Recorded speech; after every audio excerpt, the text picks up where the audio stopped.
Whether kill... sorry, I'm an idiot. The Cannibal.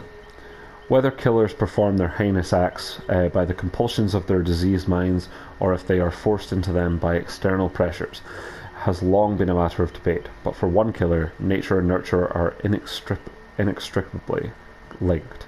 Leatherface kills not from a desire to exert his will over others, to satisfy carnal urges, or even to quiet the voices in his head. He kills because he is scared that others will hurt him, scared that his family will be displeased with him, scared that their shared willingness to eat human flesh will be discovered. He does as he is told, his family loves him, and that is all that matters. Outsiders are a threat, and threats need to be dealt with. Like those kids that came into the house uninvited, walked in like they owned the place, looked around the house trying to find out his family's secrets, no doubt. But Leatherface dealt with them, protected his family, just as he'd been taught. He is not just protector, he has many roles, and each role has its own face. He serves dinner, cares for the family, dresses well when they eat. His grandpa and ma used to care for them all, but grandpa is old now, and she has been still for a while. So Leatherface and his brothers had to take over. Family is everything, family security and safety. But even after he did his best, one of the kids got away.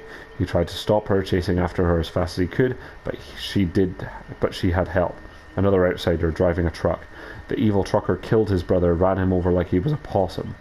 In a fury, Leatherface leapt at him, the saw ready to avenge his family, but the trucker was too quick. He knocked Leatherface aside and turned his own saw against him.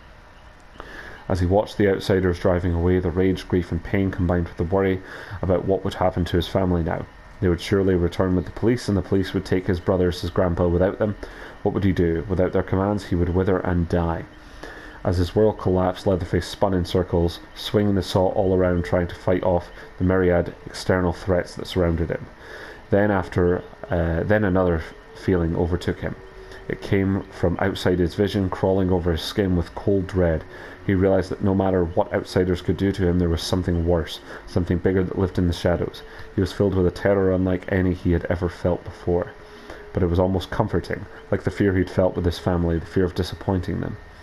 He was brought to a place that was familiar but unknowable, and he instinctively knew that what he had to do. He couldn't fail it the way he had his family. Outsiders would come, but he would use his skills to overcome any threats. There would be screaming, but he could make the world quiet again, until the only sound remaining was the blessed howl of the saw. Let the outsiders come.